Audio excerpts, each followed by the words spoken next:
Hello friends, मैं प्रदीप कुमार मीना आपका Indian math class YouTube channel पर स्वागत करता हूं।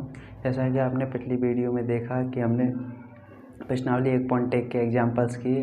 अब की वीडियो में प्रश्नावली 1.1 करेंगे। तो सबसे पहले प्रश्नावली 1.1 का क्वेश्चन है, क्वेश्चन नंबर 1। क्वेश्चन नंबर 1 कहता है कि निम्नलिखित संख्याओं का एचसीएफ ज्ञात करने के लिए यूक्लिड विभाजन एल्गोरिथ्म का प्रयोग कीजिए। पहला क्वेश्चन 135 और 225।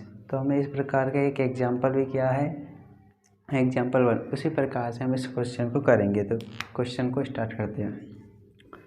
आंसर, तो यह क्वेश्चन आपको पता है कि चरणों में होगा। तो इसका फर्स्ट चरण,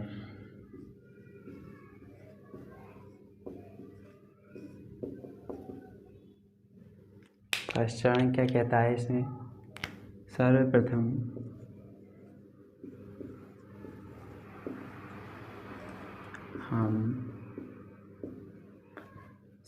हम संख्याएं, इनमें से कौन सी बड़ी है? 225। तो इसकी तरफ हम कर देंगे। हम 225 और 135 का यूक्लिड विभाजन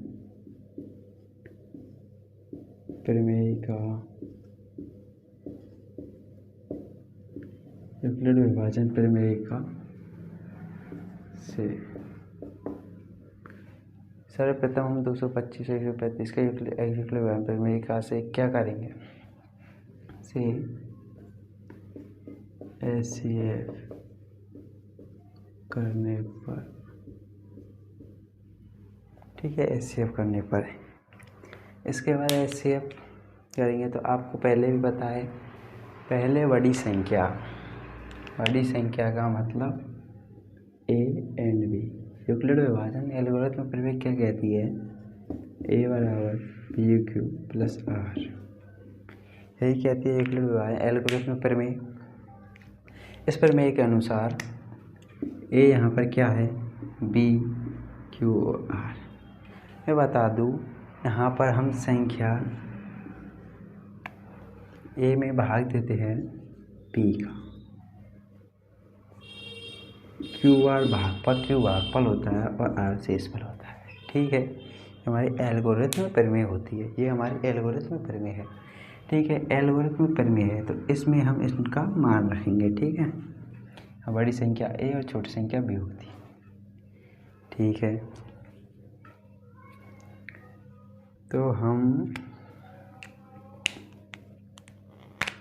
फर्स्ट चरण में 225 ए का मान, ठीक, बी का मान क्या है? बी का मान 135। ठीक है, अब क्यू का मान क्या होगा? यहाँ पर निकालना पड़ेगा हमें। तो 225 में 135 का भाग देने पर कितना बचेगा? 225 में 135 का भाग देने पर भाग एक बार ही जाएगा। ठीक है, एक बार जाएगा, प्लस शेष पर कितना बचेगा? 65 और 25 90। ठीक है, 90 शेष पर बच गया। तो आप लोग जानते हो, जैसा कि हमारे फर्स्ट चरण में आंसर नहीं आता है तो हम फिर से क्या करते हैं, जब तक आज 0 नहीं आएगा तब तक हमारे चरण चलते रहेंगे। ठीक है, नेक्स्ट चरण में चलते हैं, चरण number second.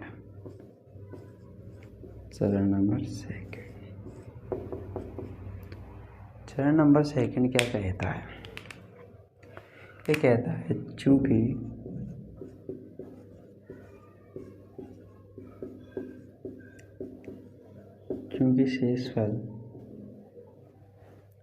शेषफल 90 not equal to 0 है। ठीक है, यही है, चूँकि शेषफल है 90 जो नॉट इक्वल टू 0 है, इसलिए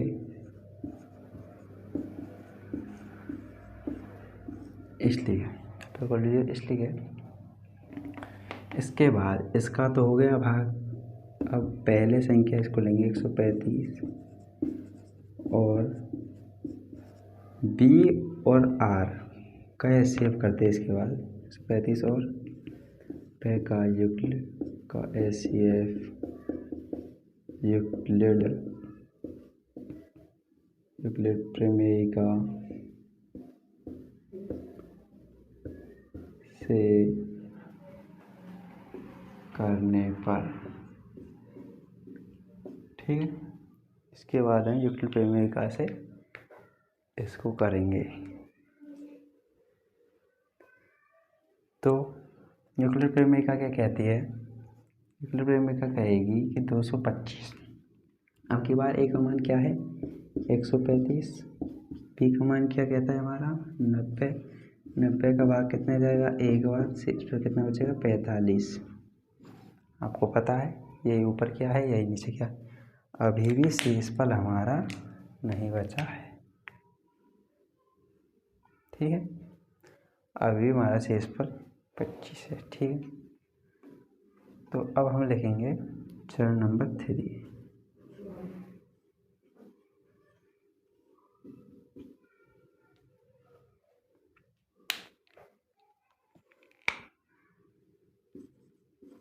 क्योंकि शेषफल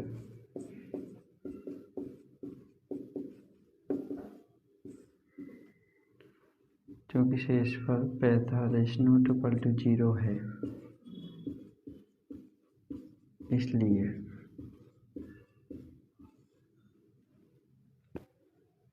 इसलिए 90 और 45 का HCF यूक्लिड प्रमेय से, ठीक है। यूक्लिड प्रमेय से क्या आएगा 90 45 का भाग देंगे 2 बार, शेषफल आ गया 0, ठीक है। अब शेषफल 0 आ गया तो हम अब क्या लिखने वाले हैं? तो हम अब लिखने वाले हैं हमारा लास्ट एंड फाइनल अंतिम चरण।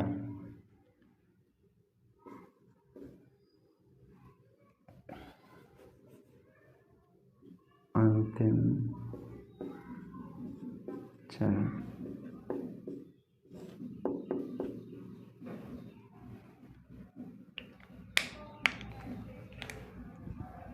इसको आप पहले नोट डाउन कर लीजिए, इसके बाद लिखते हैं अंतिम चरण।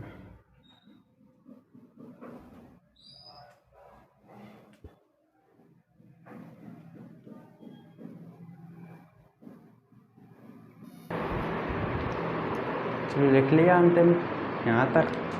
इसका आगे लिखेंगे यहाँ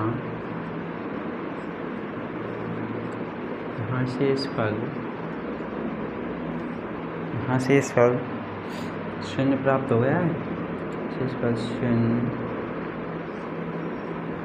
प्राप्त हो गया है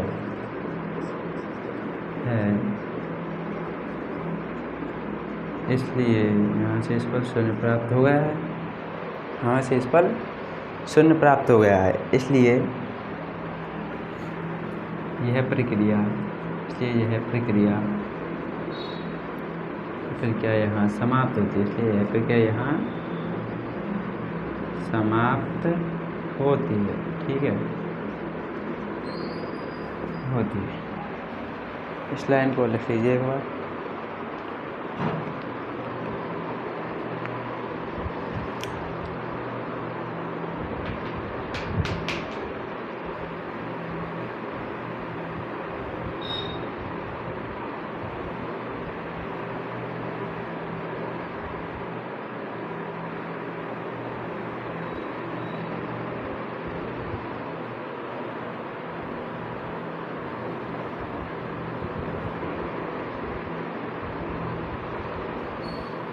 लिख लिया तो इसको हम साफ कर देते हैं।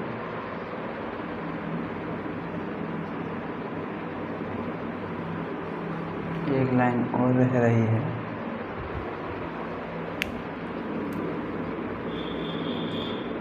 अतः इस स्थिति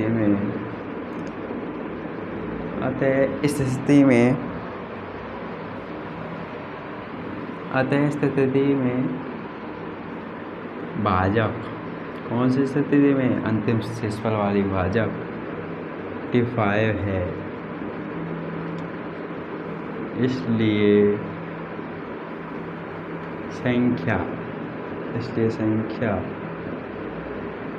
कौन सी संख्या है, इसलिए संख्या 135 और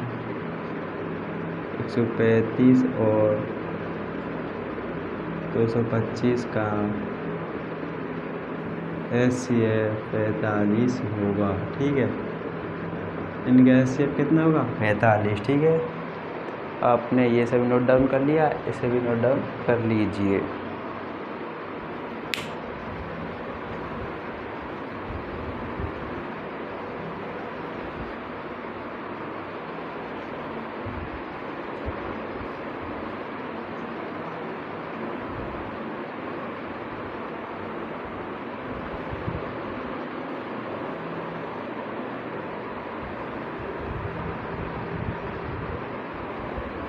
कर लिया आप सभी ने नोट डाउन, तो इसको हम सॉल्व कर देते हैं फर्स्ट क्वेश्चन। इसके बाद हमारा सेकंड। आज हम प्रश्नावली 1.1 को कंप्लीट करेंगे। ठीक है, आज हम प्रश्नावली 1.1 को कंप्लीट करेंगे। सेकंड क्वेश्चन क्या कहता है आपका,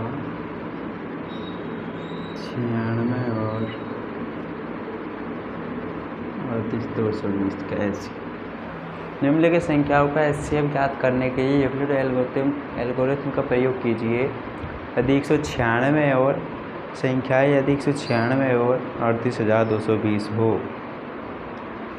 इसमें चरणों वर्णों का कोई मामला है नहीं, इसमें तो एक लाइन का उत्तर है। देखो कैसे, 196 और 220 का HCF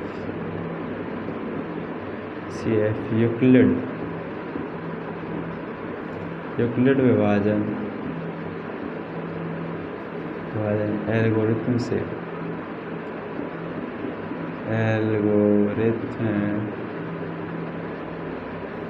ठीक है, एल्गोरिथम से 196 और 38,220 का HCF यूक्लिड विभाजन एल्गोरिथम से। आपको इससे पहले क्वेश्चन भी समझ आया। यहाँ पर A और B कौन सा है, आप बताएंगे। यहाँ पर A और B क्या है, A ये रहा और B ये रहा। ठीक है,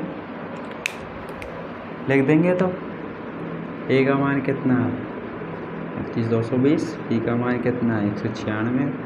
यहाँ पर आप इसमें भाग देंगे तो 195 आ जाएगा। ठीक है, ये बार गए तो शेष पर फिक्स 0 बचेगा। तो इसका मतलब हमारा फर्स्ट क्वेश्चन में ही आंसर आ जाएगा। समझे आप, फर्स्ट क्वेश्चन में ही हमारा आंसर आ जाएगा। तो फिर हम लिख देंगे,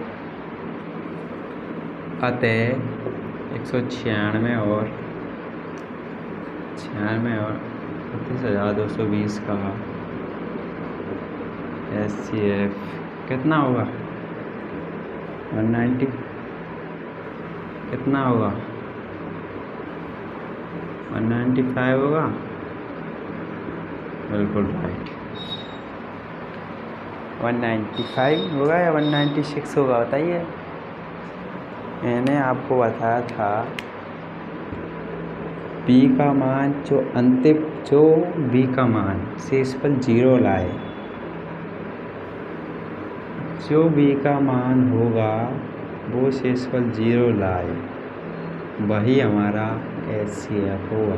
ठीक है, तो शेषफल कितना होगा हमारा, 196 होगा, 195 नहीं, 196। ठीक है, वो तो क्यों है। ठीक,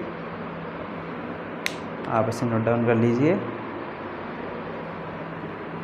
आपके पास सिर्फ 5 सेकेंड है। अगर आपको इसकी PDF चाहिए हो तो मैंने वीडियो के डिस्क्रिप्शन में हमारी टेलीग्राम चैनल की लिंक दे रखी है, उसमें इसकी PDF है, फर्स्ट चैप्टर कंप्लीट, उसे आप देख सकते हो। और आप सभी को पता है चैप्टर ख़त्म होने के बाद हमारा फर्स्ट टेस्ट लगेगा, और वो टेस्ट आपको मैंने व्हाट्सएप नंबर दे ही रखे है। टेस्ट से एक दिन पहले और व्हाट्सएप नंबर दे दूँगा, और टाइम आपको व्हाट्सएप ग्रुप या टेलीग्राम चैनल दोनों पर मिल जाएगा टेस्ट का। चलो आपने नोट डाउन कर लिया है तो अगले क्वेश्चन की तरफ चलते हैं। तो आगे क्वेश्चन पर। अगला क्वेश्चन क्या कहता है, 867 और 225 का एचसीएफ ज्ञात कीजिए। देखिए मैंने एग्जाम्पल 1 में भी आपको चरणों से क्वेश्चन करा दिया है, इसका भी पहला क्वेश्चन चरणों से करा दिया है। हम बार बार चरणों से क्वेश्चन नहीं करेंगे, चरणों से क्वेश्चन बड़ा हो जाता है। अगर आपको 3 नंबर का क्वेश्चन आए तो आप चरणों से कीजिए, वरना डायरेक्ट कीजिए। कैसे, जैसे देखिए 867 और 225 का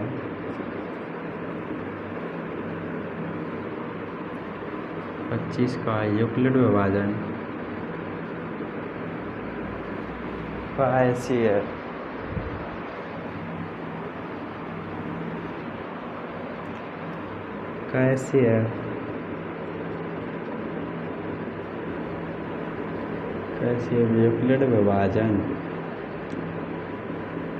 एचसीएफ यूक्लिड विभाजन एल्गोरिथम से, ठीक है। 867 और 225 का तो आपको पता है ए एंड बी। ए का मान 867, बी का मान 225। 225 का भाग कितनी बार जाएगा, आप लगाओ दिमाग। 225 का भाग कितनी बार जा सकता है? मेरे हिसाब से 3 बार जा सकता है। देखिए करो गुणा 675 घटाइए 25 और 67, 67 में 20 जोड़ेंगे तो 27,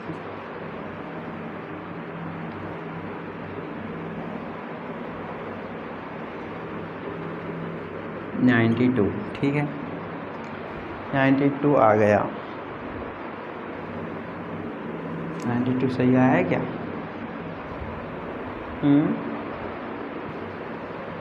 102 आएगा।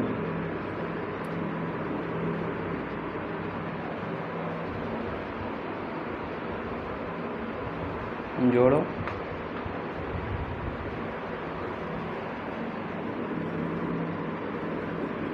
3 में 15 5 1 3 दिन 6 1 7 675।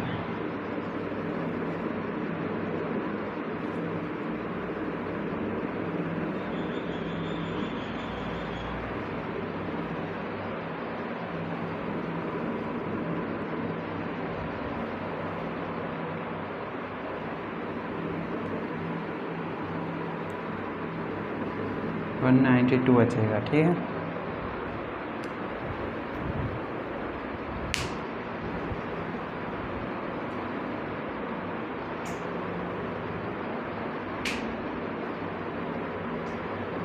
दो मिनट रुको।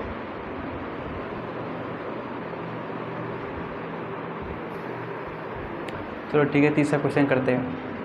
हाँ वो चरणों में पहले ही करा चुका हूँ, मैं बार बार चरणों में नहीं कराऊंगा। तो देखते हैं 867 और 255 का, ठीक है। 867 और 255 का एचसीएफ यूक्लिड विभाजन एल्गोरिथम से, यूक्लिड विभाजन एल्गोरिथम से, ठीक है। यूक्लिड विभाजन एल्गोरिथम से क्या करेंगे हम, ए एंड बी 867, बी का मान 255 गुणा 3 करेंगे तो शेष पर 102, ठीक है। कर लीजिए आप 255 गुणा 3 865, 35 और 67 102, ठीक 102 आ जाएगा। इसके बाद नेक्स्ट स्टेप क्या होगा, हमारा शेषफल तो नहीं आया अभी तक, क्या नहीं आया, 0। तो फिर से हम बी को तो ए बना देंगे और आर को बी बना देंगे। फिर दिया 204 बार 2 बार गया, 204 बार गया तो कितना बचा 51, ये भी ठीक है। फिर से 102 को लिख लेंगे यहाँ पर। इनको ही क्यों लिख रहे हैं मैं पहले ही बता चुका हूँ एक बार जब आर का मान 0 नहीं आया, एक बार यूक्लिड विभाजन एल्गोरिथम में लगा दी हमने और आर का मान 0 नहीं आ रहा, तो बी को ए बनाएंगे और आर को बी बनाएंगे और फिर यूक्लिड विभाजन लगाएंगे। ठीक है, इस प्रकार ही हम लगा रहे हैं। तो फिर से आर को बी बना लिया। अब आपको पता है 51 गुणा 2 करेंगे तो 102 आएगा। ठीक है, तो अब क्या लिखेंगे? अब हमें कुछ लिखना नहीं है, लास्ट फाइनल आंसर लिखना है। अतः 867 और 255 का SCF कितना होगा? 51 होगा। ठीक है, इस क्वेश्चन को आप 2 सेकंड में बता लीजिए, इसके बाद हम अगला क्वेश्चन करेंगे। क्वेश्चन नंबर 2 करेंगे हम। शायद नोट डाउन कर लिया। चलते हुए अगले क्वेश्चन पर चलते हैं, दूसरे क्वेश्चन तरफ। तो दूसरा क्वेश्चन क्या कहता है हमारा? दर्शाइए कि कोई धनात्मक विषम पूर्णांक 6q+1 या 6q+3 या 6q+5 के रूप का होता है जहाँ q एक पूर्णांक है। इस प्रकार का एग्जाम्पल हम कर चुके हैं पहले, आप एक बार फिर से देख लीजिए। ठीक है, सबसे पहले हम एक मानेंगे, इस प्रकार हमने एग्जाम्पल में माना था। माना कि एक कोई अब एक क्यों मान रहे हैं हम? तो आपको बता दें कि हमारी यूक्लिड विभाजन परिमेयिका कहती है सी। ठीक है, कहती है। अब ये तो हमें मिलता जुलता दिख रहा है, यहाँ दिख रहा है 6q+1 6q+3, लेकिन ये नहीं दिख रहा, तो इसलिए ही इसको हम मान रहे हैं। ठीक है, क्यों मान रहे हैं समझ में आ गया? इसलिए ही हम इनको मान रहे हैं। ठीक है, माना कि ये कोई धनात्मक पूर्णांक संख्या है,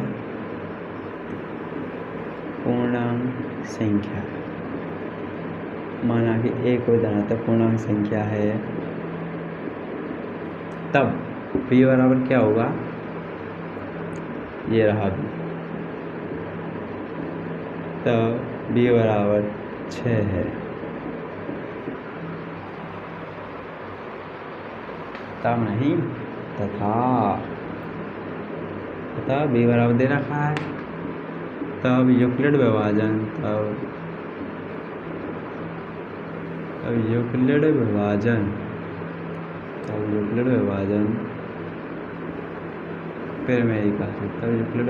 परिमेयिका ठीक है। माना एक कोई धनात्मक पूर्णांक संख्या है, तब b बराबर 6 है, तब यूक्लिड विभाजन परिमेयिका से। ठीक है, तो अब हम क्या करेंगे? सबसे पहले परिमेयिका लगाएंगे। तो परिमेयिका में क्या करेंगे?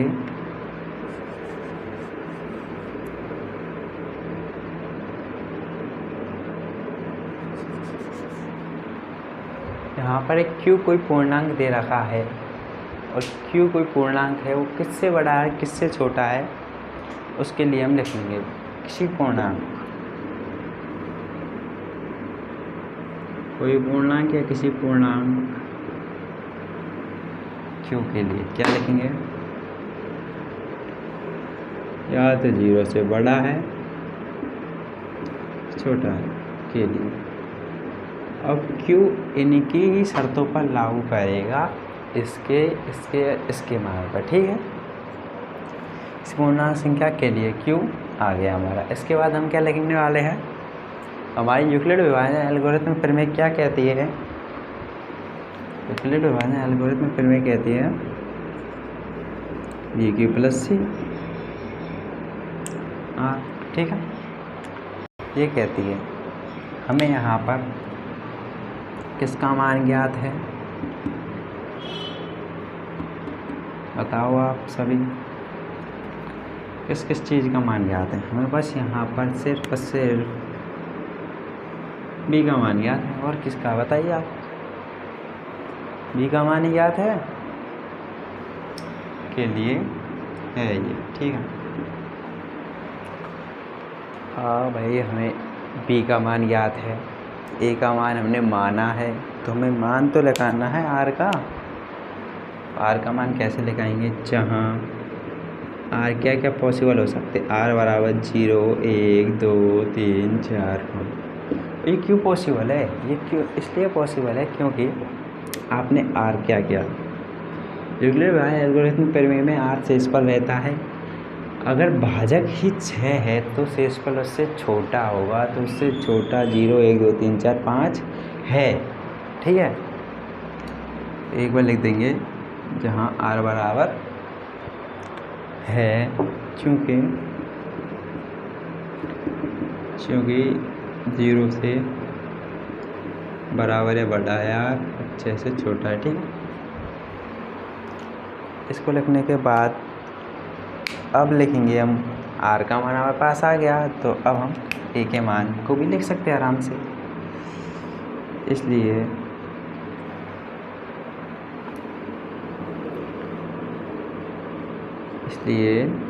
ए बराबर क्या आएगा, 6Q प्लस 6Q ही आएगा, सबसे पहले 0 है ना, 6Q plus 1, 6Q plus 2, 6Q plus 3, 6Q plus 4, 6Q plus 5 है। इसलिए ए बराबर तो ये है, इतने मान हो सकते हैं ए बराबर तो। हमसे पूछा क्या है, हमसे तो ये पूछा है कि विषम पूर्णांक, धनात्मक विषम पूर्णांक, ये तो धनात्मक पूर्णांक है, और इसमें से हमको विषम पूर्णांक छांटने हैं। तो अब हम इसमें से विषम पूर्णांक भी छाटेंगे। देखिए विषम पूर्णांक, चूँकि 6Q प्लस 2, 6Q प्लस 4 2 से विभाजित है, 2 से विभाजित है क्या, नहीं है भाई, 2 से विभाजित है। तो अब ये 2 से विभाजित है, तो ये क्या विषम पूर्णांक होंगे, है। इसलिए ये है विषम पूर्णांक, धनात्मक विषम पूर्णांक,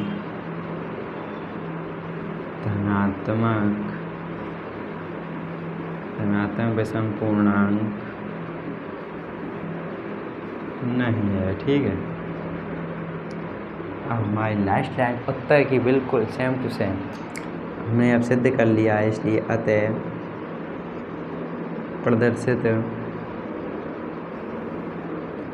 प्रदर्शित होता है कि क्या प्रदर्शित होता है, अतः प्रदर्शित होता है कि कोई धनात्मक विषम पूर्णांक की कोई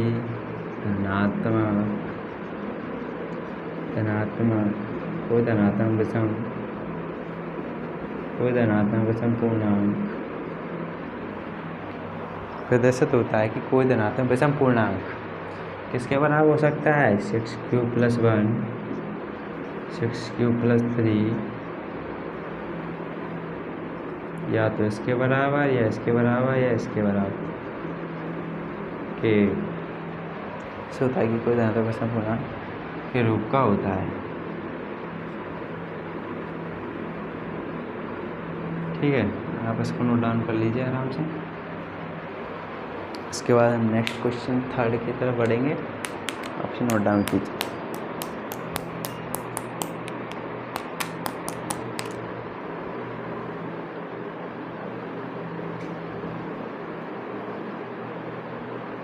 कर लिया आपने नोट डाउन, हाँ कर लिया शायद। चलो नेक्स्ट क्वेश्चन तरफ बढ़ते हैं।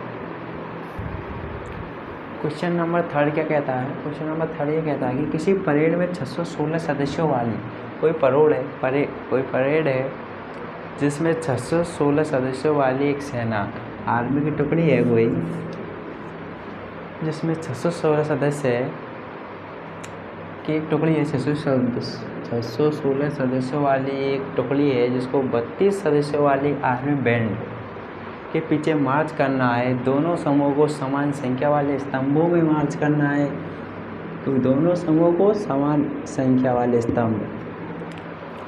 आपको एससीएफ की 2 खासियत मिलेगी। एक तो ये मिल गया समान संख्या वाले स्तंभ, यानी दोनों में समान संख्या। एक मिल गया अधिकतम संख्या। इससे आपको समझ जाना है कि इसमें HCF होगा। ठीक है, फिलहाल में हम क्या लिखेंगे, आंसर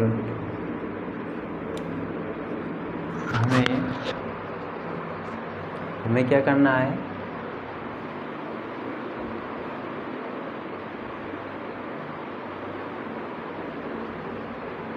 हमें अधिकतम संख्या ज्ञात करनी है जिसमें भी मार्च कर सकते हैं। इसको लगेंगे सबसे पहले हमें स्तंभों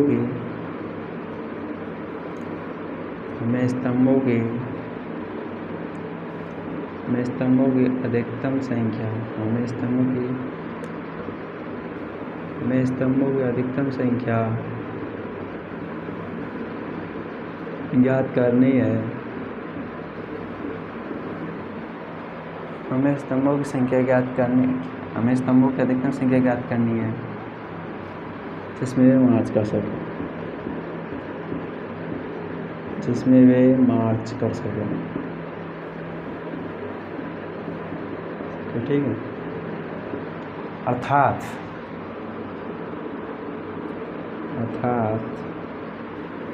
616 और 32 का HCF।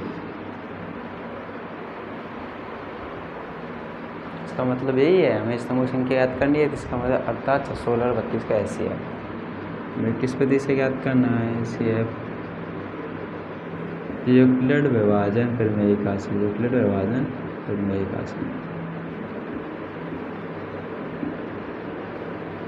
ठीक है, प्रमेय का। अब फिर यहाँ A और B की बात आ गई। मैंने आपको समझाया है A और B। जैसे आपको छोटी संख्या B और बड़ी संख्या A माननी है, ठीक है, क्या माननी है, A, तो मानेंगे हम बिल्कुल 616 और 32 का भाग कितनी बार जा सकता है, सोचिए, 32 का भाग कितनी बार जा सकता है। अरे 32 गुणा हम 20 करें तो कितना होगा, 640। तो इससे जस्ट एक कम, इसका मतलब 19। ठीक है, समझे, 19 कर लो आप, 608 हो रहा है। इसका मतलब शेष पर कितना बचना चाहिए कि नहीं बचना चाहिए, 8 बचना चाहिए। इसके बाद में 32 B का मान A की जगह और B का मान R की जगह। A का मान तो B को उठाएंगे, R का इसको उठाएंगे। 8 कितनी बार खाया, ये तो पूरा जा रहा है। शेषफल 0 आ गया तो हम क्या लिखेंगे,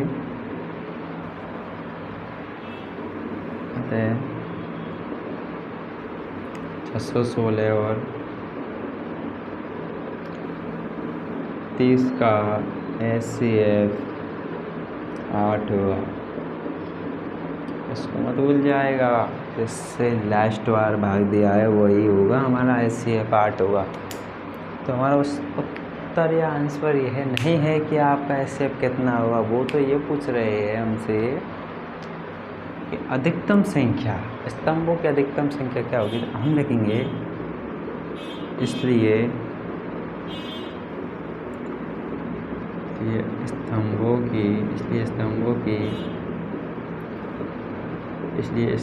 की अधिकतम संख्या 8 होगी। ठीक है, क्वेश्चन नंबर 3 को नोट डाउन कीजिएगा आप जल्दी से। इसके बाद में क्वेश्चन नंबर 4 की तरफ बढ़ते हैं।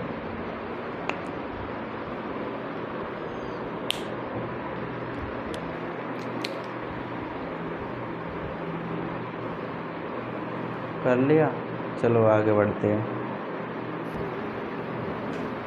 लीजिए क्वेश्चन नंबर 4 क्या कहता है, यूक्लिड विभाजन प्रमेय का प्रयोग करके दर्शाइए कि किसी धनात्मक पूर्णांक का वर्ग किसी पूर्णांक m के लिए 3m या 3m+1 के रूप का होता है। यह क्वेश्चन बिल्कुल आपका क्वेश्चन नंबर 2 से मिलता जुलता है, लेकिन इसमें क्या है, वो सिर्फ धनात्मक पूर्णांक पूछ रहा था, तब हमने माना था a। अब ये उसका वर्ग पूछ रहा है तो उसका वर्ग होगा x, ठीक है, a का वर्ग x। तो अब हम मानेंगे x और किसी पूर्णांक m, वहाँ किसी पूर्णांक q के लिए 3q या 3q + 1 या 6q या 6q + 1 था, लेकिन यहाँ m किसी पूर्णांक m के लिए 3m या 3m + 1 के रूप का होता है, इसलिए हमें क्वेश्चन वर्ग का पूछा है, इसलिए हमें ये करना पड़ा है, ठीक है। तो अब हम क्या करेंगे, सबसे पहले वही काम मानने का। तो अब की बार मैंने आपको बता दिया कि क्या मानना है, बता दिया, तो चलो अब मानते हैं हम। माना कि x कोई धनात्मक पूर्णांक है, माना कि x कोई धनात्मक पूर्णांक है। अब माना कि x कोई धनात्मक पूर्णांक, अब x धनात्मक पूर्णांक है तो ये क्या होंगे, आप बताइए। जब x धनात्मक पूर्णांक हो है तब, या यहाँ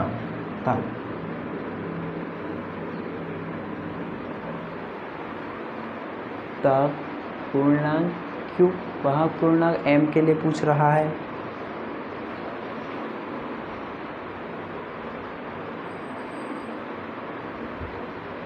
माना x कोई धनात्मक पूर्णांक है, ठीक है, माना x कोई धनात्मक पूर्णांक है, तब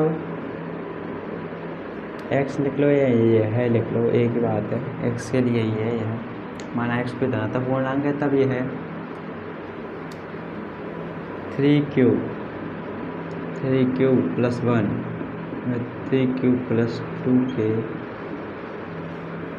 रूप का होगा, ठीक है। क्यों होगा आपको पता है, यहाँ से तो हमें कुछ नहीं उठाना, बस b का मान उठाना है। b का मान पता चलते ही, जब हाँ a कोई धनात्मक पूर्णांक होता था, आपको पता है x क्यों माना है, क्योंकि वो वर्ग पूछा इसलिए x माना है, वरना यहाँ पर हम ये मानते थे x कोई धनात्मक पूर्णांक है, तब हमारे यही आता पूर्णांक के लिए, यहीं a का मान आया करता था। b का मान 3 होगा तो a का मान यही 3 आया करते थे। इसी प्रकार यहाँ x कोई धनात्मक पूर्णांक है तो यहाँ पर हमारे x के मान ये आ गए, ठीक है। और x के मान ये आ गए तो अब हमें सिद्ध करना है पूर्णांक का वर्ग, धनात्मक पूर्णांक का वर्ग। तो धनात्मक पूर्णांक के वर्ग के लिए हम हमारी विधि स्टार्ट करेंगे। ये तो हमने मान लिया, अब हमें क्या दे रखा है, इसलिए x बराबर क्या दिया रखा है हमें, इसलिए x बराबर 3q ये दे रखा है x बराबर 3q। तो अब क्या करेंगे, हम दोनों तरफ वर्ग, दोनों तरफ वर्ग करने पर, ठीक है। वर्ग कीजिए, क्या आता है आपके हिसाब से, आपको क्या बनाना है,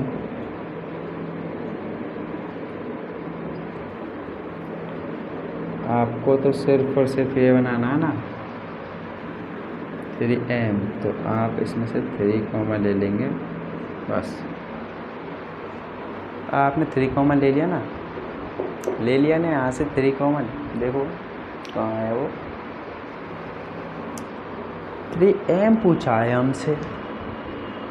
अब 3m के लिए हमने तो 3 कॉमन ले लिया, 3q² बचा है यहाँ पर। तो अब हमें m लिखना है तो हम ये लिख देंगे 3m, ठीक है।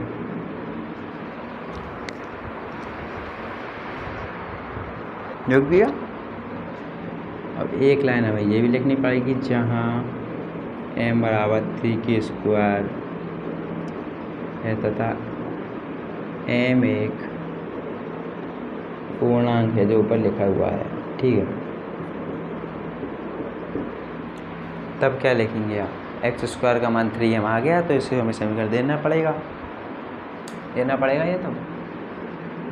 अतः एक्स स्क्वायर बराबर 3m।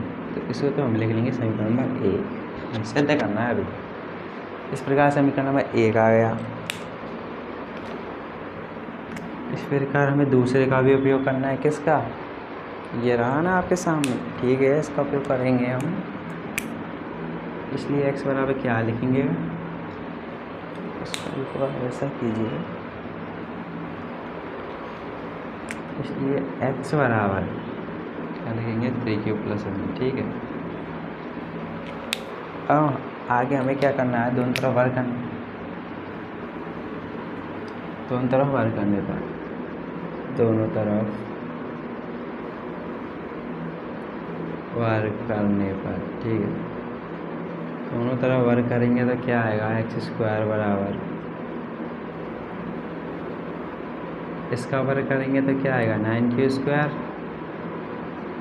+ 6q + 1 आ जाएगा, ठीक है।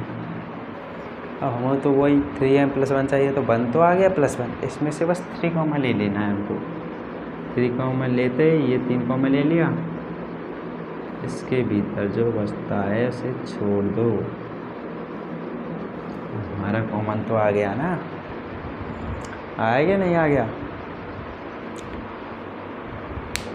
ठीक है आ गया। इसे 2 पार्टों में बदल दीजिए अभी के लिए, क्वेश्चन बड़ा है ना इसलिए। तो के ऊपर 1 आ गया, तो अब हम इसको लिखेंगे,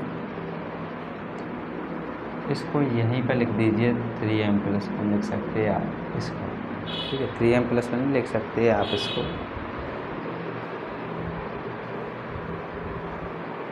ठीक है, लिख सकते हैं 3m + 1। यहाँ m का मान क्या है देखिए, जहाँ m बराबर, आप ऐसा करिए, इनको मिला मत देना, ये क्वेश्चन इसके बाद आया, ठीक है। जहाँ m बराबर 3q² + 2q है तथा m बराबर, m एक पूर्णांक, ये तो लिखे रखा होगा पूर्णांक का, ये आ गया। इसके बाद समीकरण 2 भी लिखने आते हैं हमें। m बराबर क्या प्राप्त हुआ, m बराबर नहीं, x² बराबर 3m + 1 प्राप्त हुआ। समीकरण नंबर 2 देना पड़ेगा ना इसको हमें। और लास्ट फाइनल है हमारा बस ऑब्जेक्ट, एक 3q + 1 का भी उपयोग करना है, इसलिए अरे यार 3q + 2 लो, इसका भी हमें वर्ग करना है, तो ठीक है करेंगे हम वर्ग, दोनों तरफ वर्ग करने पर, तरफ वर्ग करने, ठीक है, बिल्कुल सेम टू सेम काम हो रहा है, ये यहाँ काम हुआ, ये यहाँ हुआ, यही हुआ, ठीक है। कैसे होगा देखिए, इसका वर्ग करेंगे तो क्या आएगा बताइए, 9q² /3, ठीक है, 8 तो चाहिए नहीं हमें, डायरेक्ट बात है, तो हमें कितना चाहिए, जो अलग कर लेंगे, वो 8 नहीं, सॉरी,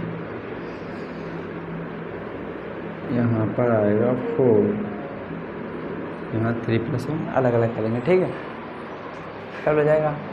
तो हमें ये मिल गया ना, +1 तो अलग से मिल ही गया, तो अब के बाद ये भी लिख देंगे हम, तो 3 कॉमन लिया तो कितनी बार बचा, q + 1 और ये +1, ये बच गया ना। इसे हम ये लिख सकते हैं क्या, 3m + 1 बिल्कुल लिख सकते हैं, देखा है यहाँ पर, तो उसको लिख सकते हैं। इसके बाद हम यहाँ लिखेंगे, जहाँ m बराबर क्या है 3q² और q + 1, ठीक है, +1 है, तथा m1 को पूर्णांक है तथा m1 पूर्णांक लिखेंगे ना, m1 पूर्णांक है, ठीक है, m1 पूर्णांक है। इसके बाद लास्ट लाइन हमारी यही रहेगी, अतः x² बराबर 3m + 4 नंबर 3, समीकरण नंबर 3। आपको क्वेश्चन लेंथी लग रहा होगा, लेकिन ये वेरी इंपॉर्टेंट क्वेश्चन भी है, ये एग्ज़ाम में ज़्यादा से ज़्यादा पूछा जाता है,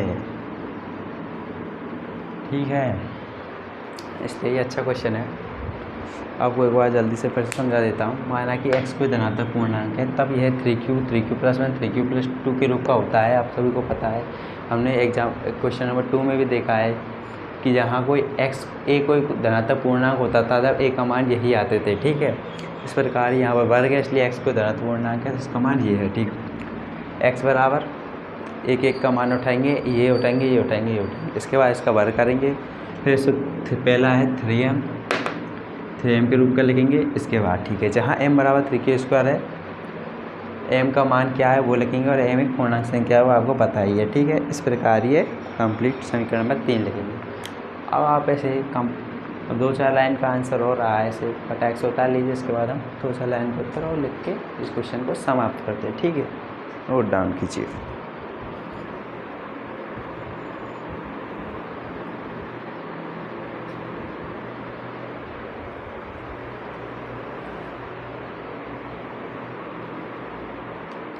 शायद आपने नोट डाउन कर लिया होगा। हमारा समीकरण 1 2 3 आए तो हम लास्ट 1-2 लाइन लिखेंगे। समीकरण 1 2 व 3 से स्पष्ट होता है कि समीकरण 1 2 3 से स्पष्ट होता है कि समीकरण 1 2 3 से स्पष्ट होता है कि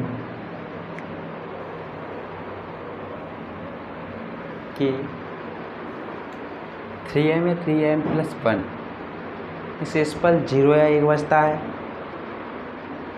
ठीक है। ये किस किस के मान आए, x² के मान आए, आपको पता है x² के 3m में 3m + 1 आए, तो हमें लिखेंगे कि सिद्ध होता है कि x² बराबर सिद्ध होता है कि x², ये दोनों किससे विभाज्य है, x² 3 से विभाजित है। क्यों है ये तो आपको पता है क्यों है, मैं बताऊँ क्यों है, मैं आपको बता देता हूँ क्यों है। क्योंकि एक m का मान हमारा आया था 3q² + 2,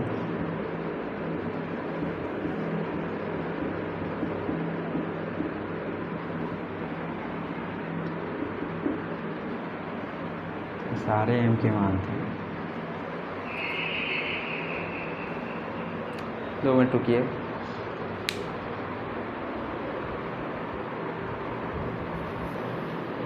चलिए, पता है आपको ये आए थे, ठीक है। ये तीनों संख्याएं और यहाँ आया था 3m। इससे पता चलता है कि 3 यहाँ भी है, यहाँ भी है, यहाँ भी है, 3 से विभाजित होता है, ठीक है। इसी 3 से विभाजित आया। इसके बाद शेषफल, ये m ही तो है बाबा, इसका शेषफल भी आता है, तो इस लिखेंगे 3 से विभाजित होता है। और शेषफल 0, शेषफल या तो 0 बचता है या तो 0 बचता है या 1 बचता है। आपको पता है ऊपर लिख रहा है 1 बचता है, ठीक है। या तो 0 बचता है या 1 बचता है। अब हमारा ये कंप्लीट सिद्ध हो गया है। अब हमें लास्ट लाइन लिखनी है। अतः प्रदर्शित होता है कि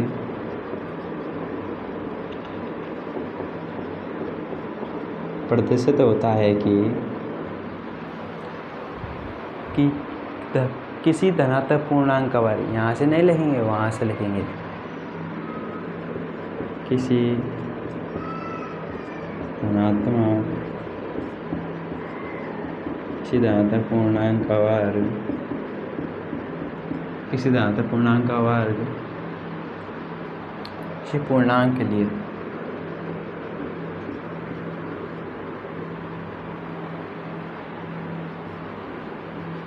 किसी पूर्णांक m के लिए 3m या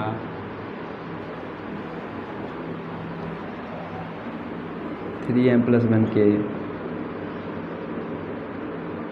क्यूब का होता है। ठीक है, आप इसे फटाक से नोट डाउन कीजिए। उसके बाद हम नेक्स्ट क्वेश्चन की तरफ बढ़ेंगे।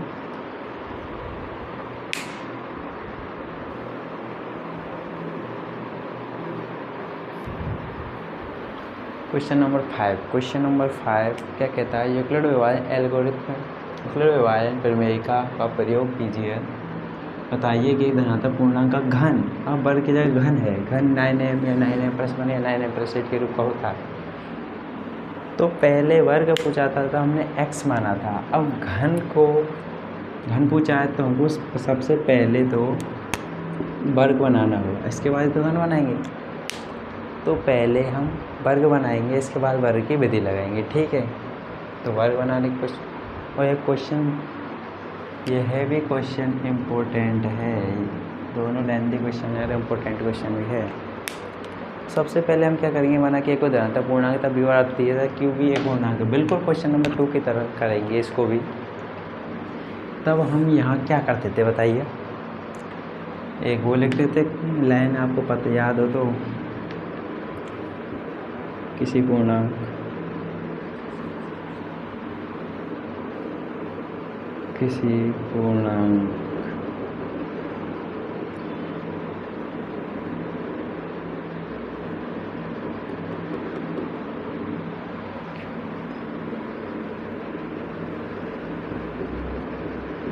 के लिए, ठीक है। और a बराबर क्या रखते थे? b का मान दे रखा था, b का मान 3 दे रखा था, ये लिखेंगे 3 अब 3 इसलिए लिया है b का मान। अब 3 क्यों लिया है? 3 इसलिए लिया है क्योंकि 9 3 का वर्ग ही तो होता है, 9 होता है, तो हमें इसका वर्ग बनाना है ना पहले, इसलिए हमने इसका वर्गमूल लिया है। 9 का वर्गमूल 3 लिया, ठीक है। किसी पूर्णांक ये आ गया। अब हमारा इसी आ जाता है। इसके बाद क्या करते थे हम? एक कहाँ है, क्यों आएगा? आर आएगा, ठीक है। इसके बाद जहाँ आर क्या होंगे, जहाँ आर बराबर क्या हो सकता है? 0 1 2 1 था तो क्यों है? क्योंकि 0 से बड़ा, ठीक है, ये लिखते थे। इसके बाद हमें लास्ट लाइन और लिखते थे, एक कौन सी लाइन है वो? इसलिए a बराबर क्या होगा आप बता दीजिए मुझे फटाक से। 3q + 1 3q + 2 है।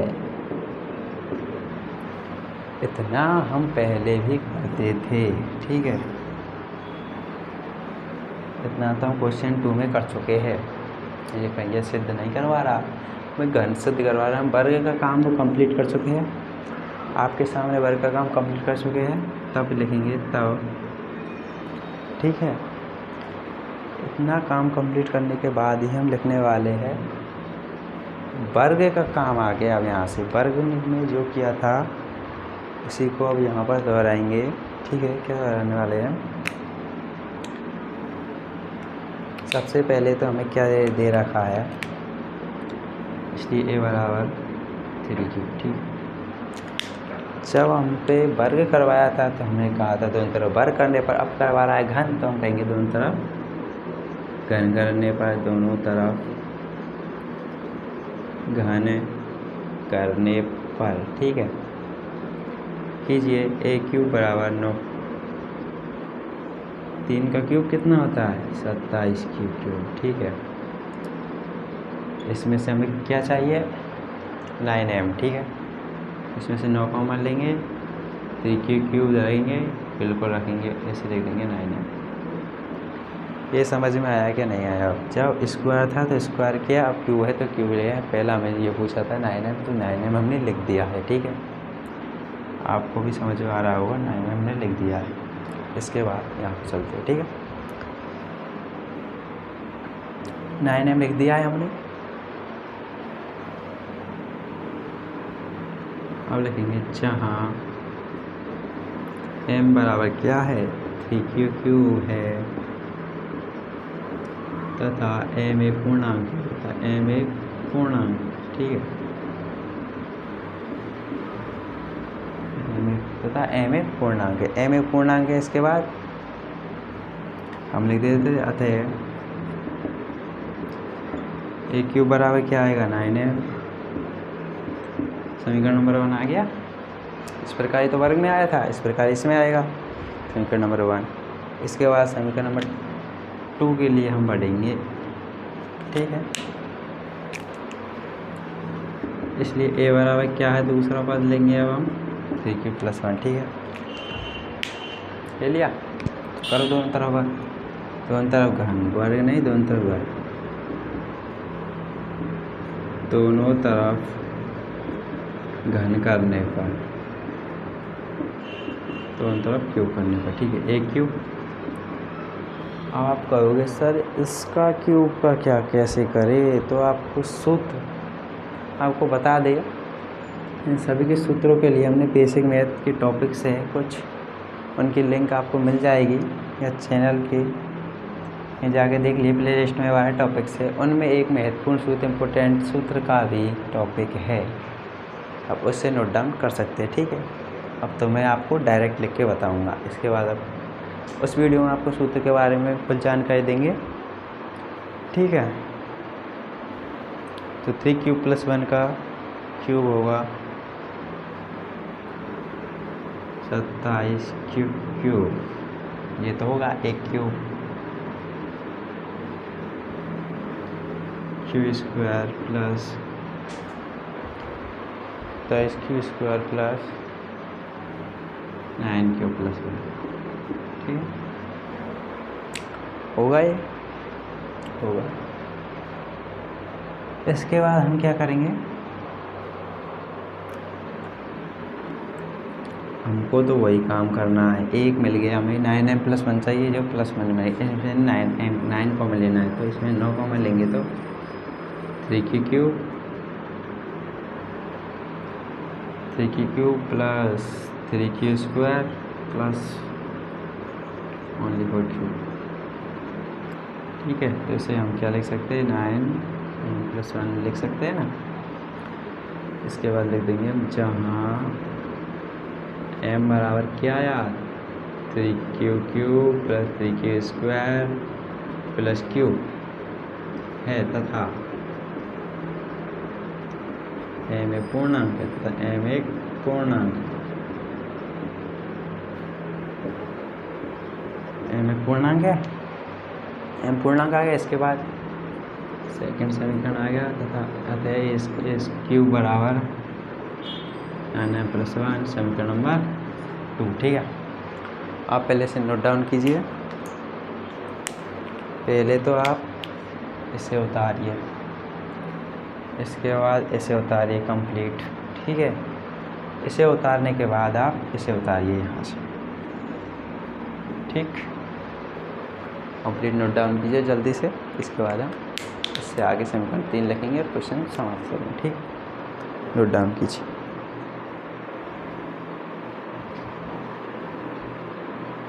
कर लिया नोट डाउन, चलते तो आगे, चलो आगे बढ़ते, ठीक है। इसके बाद हमें तीसरा स्टेप उठाना है, कौन सा, ये 3q + 1 ले लिया। इसके बाद 3q + 2 इसको ले लिया। इसके बाद दोनों तरफ घन करेंगे, और ये घन करने के बाद ये आएगा आपके सामने, ठीक है।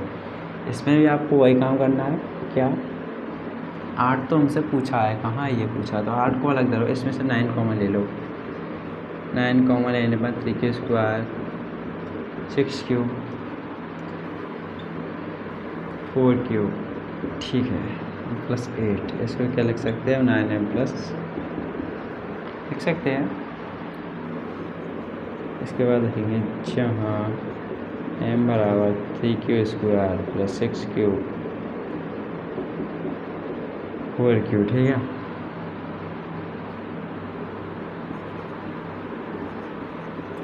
हाँ, m एक पूर्णांक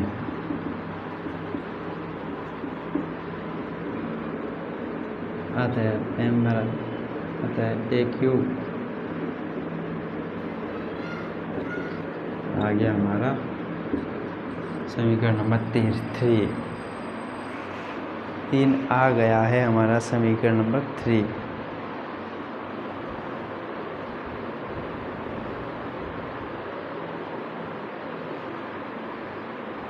इसको लिखने के बाद हमें कुछ नहीं लिखना, डायरेक्ट हमें हमारा आंसर लिखना है जो लिखना होता है हमेशा की तरह। आता है समीकरण 1, 2 और 3 से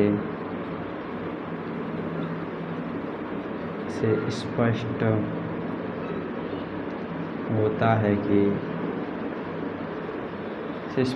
समीकरण 1, 2 और 3 से स्पष्ट होता है कि क्या स्पष्ट होता है कि किसी धनात्मक पूर्णांक किसी धनात्मक पूर्णांक का घन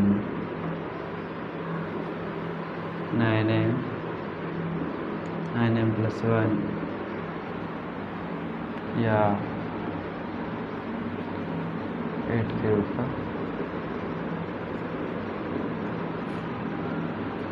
होता है, ठीक है, के रूप का होता है। क्यों आपको पता है, a³ 9m 9 से विभाजित होगा। a³ हर कुछ समीकरण में 9 9 9 आ रहा है, इसलिए 9 से विभाजित होगा। शेष पर क्या बचने वाले हैं 0, 1 और 8। तो इससे स्पष्ट हो जाता है कि धनात्मक पूर्णांक किसके बराबर होगा। संख्या 1, 2, 3 से स्पष्ट होता है। आप उस क्वेश्चन को उतार लीजिए, दोबारा फिर समाप्त करेंगे।